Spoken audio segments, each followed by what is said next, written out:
sé que mi Cristo vive. En la palabra de Dios, la Biblia, hay un mensaje para ti, para mí y para toda la humanidad, el Evangelio de Jesucristo. Certeza es la razón, la existencia. Certeza es el alfa y omega. Un mensaje para ti. Todas las semanas, en este canal de radiodifusión cristiana, Luz a las Naciones, un estudio expositivo de la palabra de Dios, edificando sobre el verdadero fundamento de los apóstoles y profetas, siendo la principal piedra del ángulo Jesucristo mismo. Que ni lo alto ni profundo. Síguenos en directo o en cualquiera de nuestros canales y recuerda que Dios tiene un mensaje para ti. Que Dios os bendiga y edifique a través de su palabra. Amor de Dios, certeza, yo sé que mi Cristo vive. Certeza, para Él no hay nada imposible. Certeza, es la razón, la existencia. Certeza, es el alfa y omega. Un saludo de nuevo a los oyentes de Radio Luz a las Naciones en nuestro programa, en nuestra emisión semanal titulada Un mensaje para ti. Programa en el cual estamos haciendo estudios expositivos de la palabra de Dios y en este tiempo más concretamente estamos estudiando la primera epístola del apóstol Pablo a los Corintios. A lo largo de los programas en los que hemos podido estar juntos en este estudio, pues hemos podido venir a través del primer capítulo y hemos podido concluir lo que es la introducción antes de entrar en el cuerpo epistolar de esta carta. La introducción la tenemos entre los versículos 1 y 9 del capítulo 1 y ahora hoy vamos a estar estudiando, como digo, introduciéndonos ya a la razón por la cual el apóstol escribe a esta iglesia y estaremos entre los versículos 10 y 17 del capítulo 1. Siempre recordamos que esta epístola a los Corintios es la primera de las mayores que el apóstol escribió. Las mayores eran Primera, Segunda de Corintios y Romanos, que fue escrita alrededor del año 55 después de Cristo en su tercer viaje misionero desde Éfeso. Esta iglesia fue fundada por Pablo en su segundo viaje misionero. Vamos a leer el contexto que es objeto de nuestro estudio y rogamos al Señor que nos ayude poder desarrollar estos versículos en una manera eficaz y que nos puedan edificar, instruir y enseñar a nuestros corazones. Dice así, a partir, como digo, del versículo 10, capítulo 1. Dice: Os ruego pues, hermanos, por el nombre de nuestro Señor Jesucristo, que habléis todos una misma cosa. Que no haya entre vosotros divisiones, sino que estéis perfectamente unidos en una misma mente y en un mismo parecer. Porque he sido informado acerca de vosotros, hermanos míos, por los de Cloé, que hay entre vosotros contiendas. Quiero decir que cada uno de vosotros dice: yo soy de Pablo, y yo de Apolos, y yo de Cefas, y yo de Cristo. ¿Acaso está dividido Cristo? ¿Fue crucificado Pablo por vosotros? ¿O fuisteis bautizados en el nombre de Pablo? Doy gracias a Dios que a ninguno de vosotros he bautizado, sino a Crispo y a Gayo, para que ninguno diga que fuisteis bautizados en mi nombre. También bauticé a la familia de Estéfanas. De los demás no sé si he bautizado a algún otro, pues no me envió Cristo a bautizar, sino a predicar el Evangelio no con sabiduría de palabras, para que no se haga vana la cruz de Cristo. Bueno, parece y estamos comprobando que hay un cambio sustancial en cómo el apóstol habla a esta iglesia. primeros 9 versículos hemos podido deleitarnos en ellos con una profundidad, un carácter, una teología.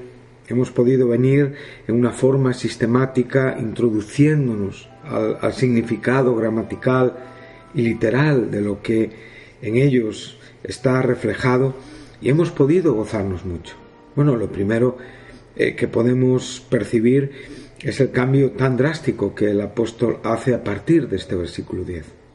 Hasta aquí, el apóstol se dirige a esta iglesia como los santificados, como los llamados a ser santos, como aquellos que son receptores de la gracia y la paz del Dios Padre y del Señor Jesucristo, como aquellos que han sido bendecidos por la gracia de Dios que les fue dada en Cristo Jesús, aquellos que fueron enriquecidos en Cristo por el Padre con toda palabra y en toda ciencia, aquellos que han podido confirmar, que han sido objeto de la bendición, de la predicación del Evangelio de Dios. El testimonio acerca de Cristo ha sido confirmado.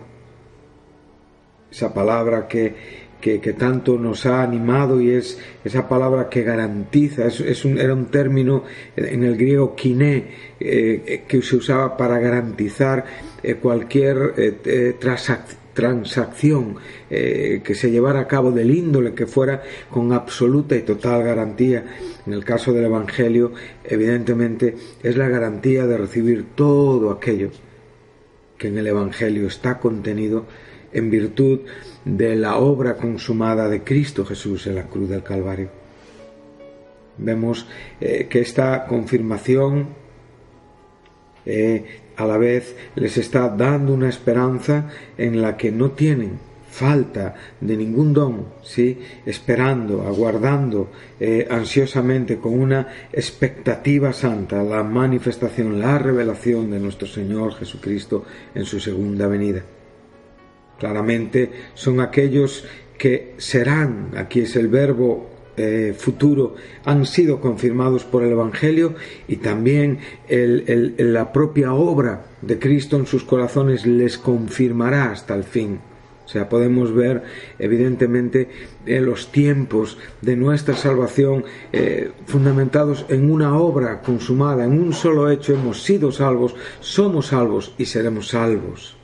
Hemos sido salvos del pecado, estamos siendo salvos, ¿sí?, del poder del pecado, y un día seremos salvos de la presencia del pecado. Dice que Él nos confirmará y les confirmará hasta el fin. Y aquí esta palabra sabemos que está relacionada con las propias palabras de Jesús en la cruz, cuando dice consumado es, cuando dice tetelestia, ¿sí?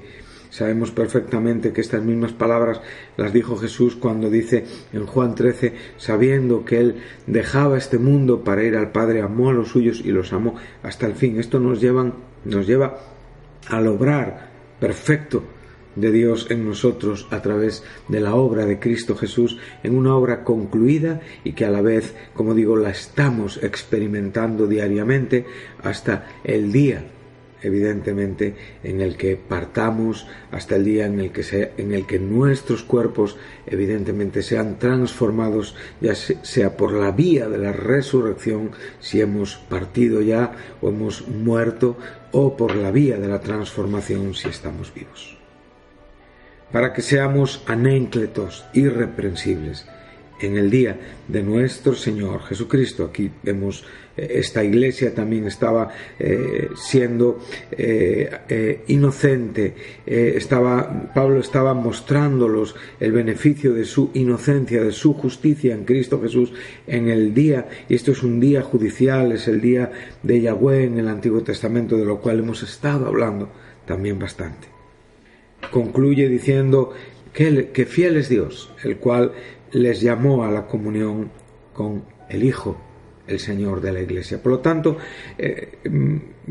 ante esta gloriosa expectativa, ante esta gloriosa declaración, lo mínimo que podemos esperar de los creyentes es una vida de acuerdo con aquello en lo que el Señor nos constituyó, en lo que el Señor nos confirmó, en la transformación que hemos recibido del Señor.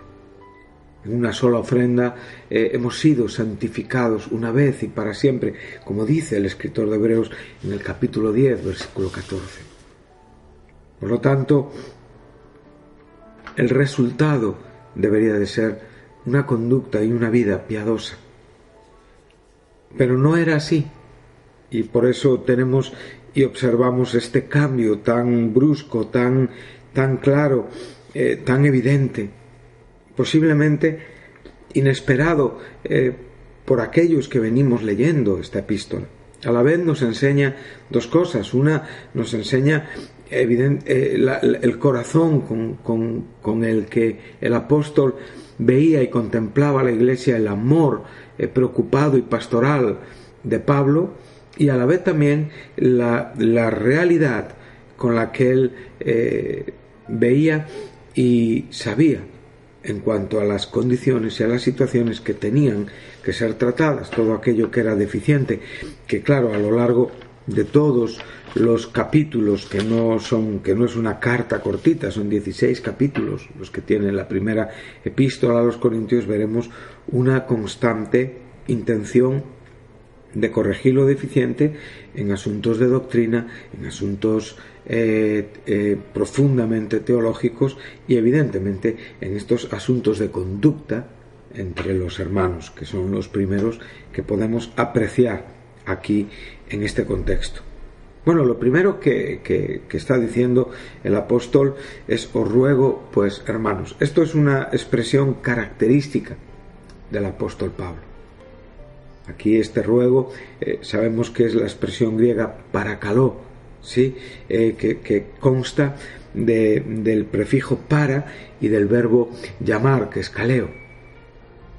Bueno, es como rogar al lado de alguien, ¿sí?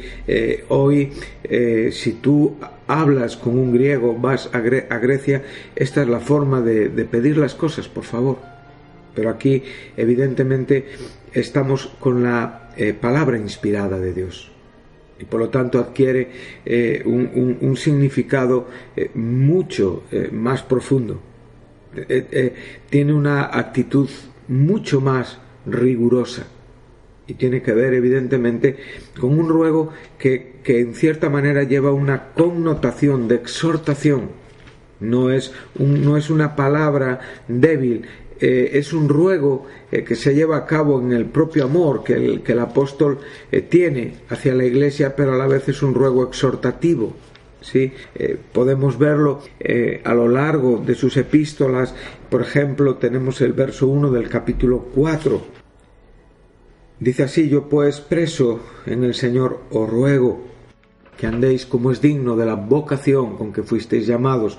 Bueno, aquí podemos ver que el ruego está dirigiéndonos hacia una exhortación, hacia algo que tiene que ver con el mandato, con la palabra de Dios, con la forma de vida práctica cristiana, de acuerdo a los principios fundamentales de una vida santa. Muchas veces los cristianos descuidamos estos aspectos y damos mucho énfasis a la teología, damos mucho énfasis a la comprensión, presentación y explicación de muchos conceptos. Podemos ser muy escrupulosos a la hora de extraer, de tener una gramática excelsa, perfecta, una oratoria respetuosa, pero sin embargo nuestras conductas con nuestros hermanos dejan mucho que desear. Por lo tanto, estamos viendo que la teología tiene un gran desequilibrio en la propia conducta de la vida. A lo largo de la experiencia que yo como cristiano tengo, en los años en los que la gracia de Dios me ha permitido vivir en la fe que hoy confieso y vivo, en el propio ministerio que el Señor me ha permitido servir en su iglesia, en Él y con Él, con este ministerio digo. pues puedo apreciar que a veces si me vieran únicamente pues en una predicación, podrían ver una parte muy limitada de mí, y yo ahí poder expresar una conducta incluso adecuada y bien recibida por oyentes. Pero ¿qué diría mi esposa, mis hijos, aquellos hermanos con los que vivo y convivo diariamente, que ven mis conductas minuto a minuto, mis conductas hora a hora, día a día, que ven mis cambios de humor, que ven muchas veces mis propios desequilibrios humanos? Ahí es donde realmente yo tengo que incidir, y ahí es donde realmente evidencio la relación y la comunión que yo tengo con el Señor. Si yo no tengo una comunión con el Señor y una relación con el Señor, yo sí puedo tener un estudio de los conceptos y puedo tener una mente, o usted puede tener una mente capacitada con una intelectualidad, pero de nada sirve, evidentemente, un conocimiento que no evidencia una relación y una comunión con el Señor, que es la que realmente produce la evidencia del verdadero conocimiento. Esta iglesia tenía este problema, y nosotros los cristianos a veces también tenemos este problema. Se nos olvida la conducta que debemos de exhibir, humilde, donde las personas claramente deben de identificar nuestro corazón, nuestro pensamiento, nuestros hechos, siempre en actitudes que provienen de la fuente de la misericordia, de la fuente de la gracia, de la fuente del amor de Cristo Jesús. Como digo, falta mucha humildad en la iglesia, falta mucha humildad en el cuerpo de Cristo. Necesito humildad, necesitamos humildad, pero no una humildad humana, sino la humildad que es producto del carácter de aquel que es verdaderamente humilde, y era el que hacía que el apóstol Pablo pudiera evidenciar humildad. No era el carácter del apóstol, era el carácter de Cristo en el apóstol. Es muy diferente. Por lo tanto, es el propio apóstol quien en su epístola a los filipenses, a la iglesia de Filipos, en el capítulo 2, versículo 5, él dice: haya pues en vosotros ese mismo pensar, esos mismos entendimientos, esa forma de pensar y de expresarse que hubo en Cristo Jesús, presentándonos evidentemente esa gloriosa decisión que nuestro Salvador tomó en el propósito anticipado, en el consejo anticipado de Dios, de evidentemente estando y siendo en forma de Dios, decidió ser hecho semejante a los hombres, tomó la forma de hombre. Entonces, no es ahora mismo este texto el objeto de nuestro estudio, porque nos desviaría de donde estamos, pero ahí lo que Pablo está enseñándonos es que no haya en nosotros una manera de pensar alta, ¿sí?, sino que realmente tengamos a los demás en una estima cristiana, en nuestro propio pensamiento, y a la vez desde nuestro pensamiento que podamos también tratar a los demás. Si nosotros podemos ver cómo el apóstol dice: si hay alguna consolación en Cristo, si hay algún consuelo de amor, si alguna comunión del Espíritu, si algún afecto entrañable, si alguna misericordia. Y aquí les va a pedir lo mismo que le ha pedido antes a la iglesia de Éfeso, y que le ha pedido antes, que es el contexto principal donde estamos estudiando, que le va a pedir a la iglesia de Corinto. Y les está diciendo todos estos términos: consolación, consuelo de amor, comunión del Espíritu, afecto entrañable y misericordia. Es la conducta con la que nosotros nos relacionamos unos con otros.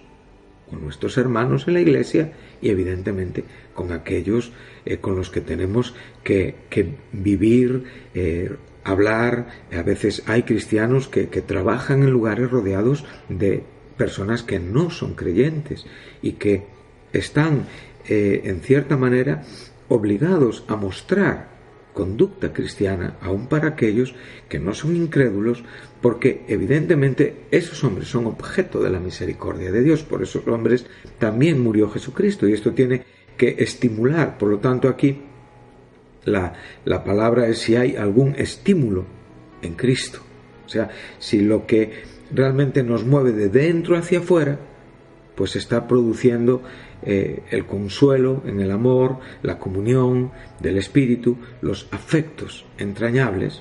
Y el propio apóstol decía, bueno, pues si esto sucede, completad mi gozo. O sea, además de lo que él ya era en Cristo Jesús, el saber, el conocer, el ver que sus hermanos andaban en este carácter y en esta conducta, pues producía gozo en el corazón del apóstol. Y dice, sintiendo lo mismo, aquí es pensando lo mismo, es el verbo griego frosneo, de donde viene la palabra humildad, que está formada de el término tapinos, que es bajo, y el verbo pensar, que es frosneo. Por lo tanto, la humildad en esencia, su significado es pensar bajo de nosotros mismos. Claro, como digo, este verbo en la época en la que Pablo vivió, este verbo presentado a una iglesia como la de Corinto, que estaba ubicada físicamente en la Grecia de aquel tiempo, bueno, en la Grecia actual también está esta ciudad, todavía existe. Era pues hablar de una bajeza moral, era un degradarse. Este era el pensamiento humano. Por esto los griegos no comprendían el significado y el mensaje de la cruz, porque no veían sabiduría en este tipo de expresión de alguien de una condición tan alta tuviera que expresarse en una forma tan baja, tan degradante. Y esto es lo que era la expresión que se usaba para las gentes de baja condición. Por lo tanto, era una expresión totalmente despreciativa o despreciable en el pensamiento del mundo en aquel entonces. Por lo tanto, cuando nosotros no estamos siendo humildes, tenemos lo contrario a tapinos frosneo, tenemos una actitud que es hiperfrosneo, o sea, que es pensar alto de nosotros mismos. Bueno, esto nos lo enseña muy bien Romanos 12, cuando el apóstol viene rogando desde el versículo 1 del capítulo 12, dice, aquí usa también el término paracaló, os ruego por las misericordias, las muchas misericordias de Dios para con nosotros, que como consecuencia de lo que se ha llevado a cabo en la obra, como digo, consumada, propiciatoria, expiatoria de Cristo en la cruz por nosotros, que como fruto consecuente nosotros presentemos nuestra vida en una condición santa, en un sacrificio vivo, agradable a Dios, porque esto evidentemente es nuestro culto racional, o sea, es la forma que resulta de la gracia de Dios en la vida de un hombre. Un hombre pecador no puede venir delante de un Dios santo. La obra de Cristo en la cruz ha hecho posible que el pecador sea limpiado, sea perfectamente justo, sea justificado, sea redimido, sea perdonado, y a partir de ahí el pecador puede venir a la comunión y a la relación con Dios a través de Jesucristo, presentando su vida como un instrumento de justicia, lo que antes era un instrumento de iniquidad. Dice, no nos conformemos a este siglo, ¿sí? No concordamos en las ideas del presente siglo malo. Gálatas 1:4 se nos menciona, sino, y aquí la palabra siglo está relacionada evidentemente con el tiempo donde nosotros estamos y estábamos, esto lo expresa muy bien Jesús, ellos están en el mundo pero no son del mundo. Entonces nosotros estábamos en el mundo pero hemos sido rescatados del mundo. Entonces en este siglo, en este presente siglo malo, pues el pecado está en el corazón de los hombres, la maldad se desarrolla por doquier. Entonces nosotros no nos conformamos al pensamiento caído del hombre sin Cristo, sino nos transformamos por medio de una renovación constante de nuestro entendimiento. Esto se lleva a cabo por la obra del Espíritu Santo en nosotros, que nos ha transformado en nuevas criaturas, que ha llevado a cabo la renovación, la regeneración, la santificación de nuestras vidas, y evidentemente diariamente nosotros experimentamos la experiencia de la vida en Cristo, lo cual nos presenta todos los argumentos que en muchos casos son nuevos en la propia experiencia, son misericordias nuevas. Cada día el santo delante de Dios experimenta una renovación, cada día el santo delante de Dios se goza de los cambios interiores, tiene la capacidad de comparar aquello que era con lo que hoy es, tiene la capacidad de discernir aquello que es pecado y poder amortiguarlo, poder resistirlo, poder llevar a cabo una declaración como muerto en Cristo que es. Todo esto es maravilloso, queridos oyentes, y era lo que la Iglesia de Corinto no estaba evidenciando en cuanto a sus conductas, que principalmente estaban fundamentadas y radicadas en la falta de humildad. Entonces sigue diciendo, para que comprobemos, la palabra comprobar es el término dokimazo, o sea, es probar por experiencia, ¿sí? Y darnos cuenta que en esa probatura la misericordia de Dios, el renuevo que se ha llevado a cabo y se está llevando a cabo en nuestras vidas, nos permite comprobar, saber la buena voluntad de Dios, vivir en aquello que es agradable, en aquello que es perfecto delante de Dios. Esto es lo que tiene que producir gozo. Era el gozo que Pablo tenía, era el gozo que buscaba para la iglesia de Filipos, para la iglesia de Corintios, para esta iglesia, evidentemente también de Roma. Y ahora dice el verso 3, digo pues por la gracia que me es dada a cada uno que está entre vosotros, que no tenga un más alto concepto. Aquí es el término hiperfrosneo, lo que está con el prefijo hiper, que es alto, ¿sí?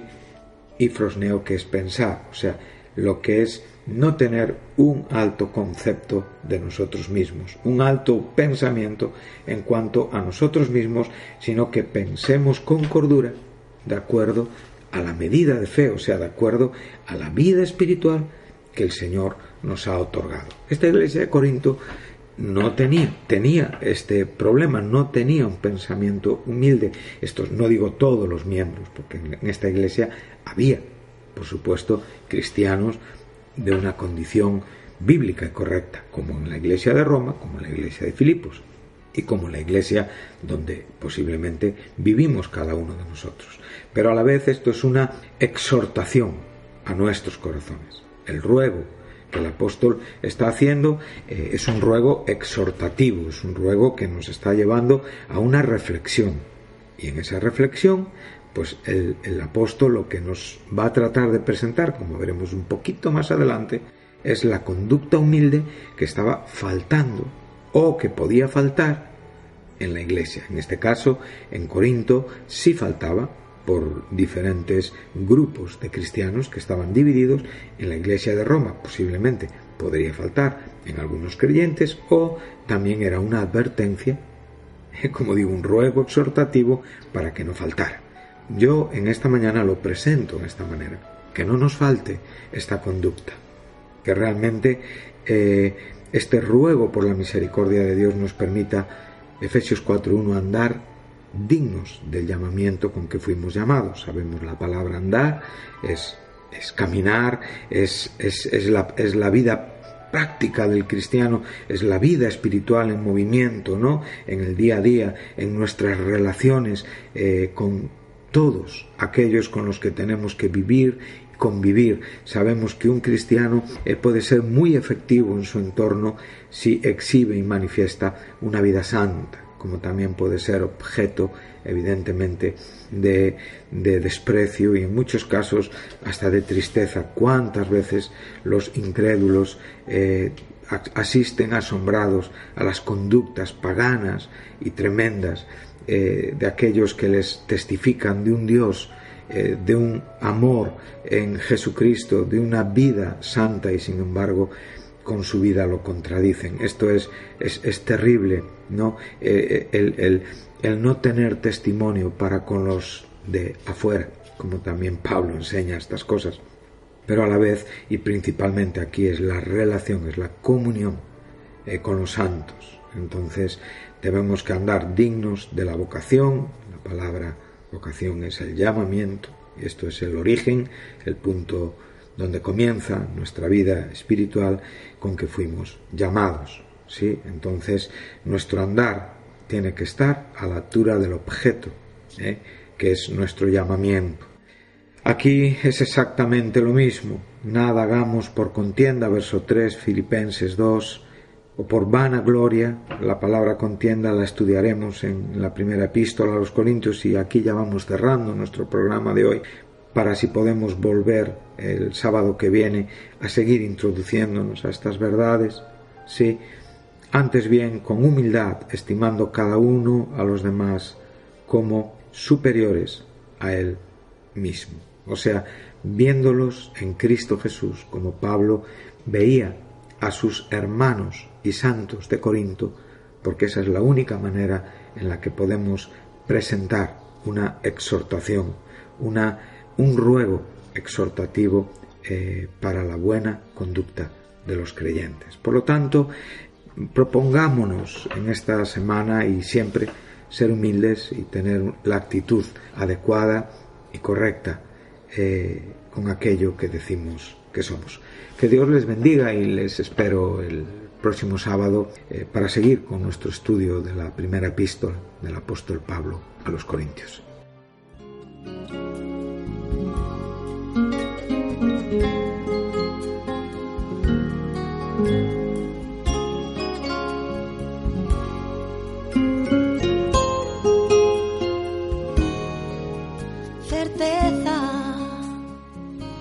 Sé que mi Cristo vive. Hasta aquí nuestro programa de hoy, Un mensaje para ti. Si te gustó, si estás interesado en conocer más a Dios y saber más de su palabra, llámanos. 968-117-107 es el teléfono de Radio Luz a las Naciones. Si no tienes una Biblia y quieres conseguir una, te enviaremos sin compromiso un ejemplar de la misma. Puedes descargar este programa o volver a escucharlo en la página web de Radio Luz a las Naciones, www.fmradioluz.com. Recuerda, Cristo está cerca. Todos los sábados hay un mensaje para ti. No te lo pierdas. Que ni lo alto ni profundo, ni la muerte ni la vida podrán separarnos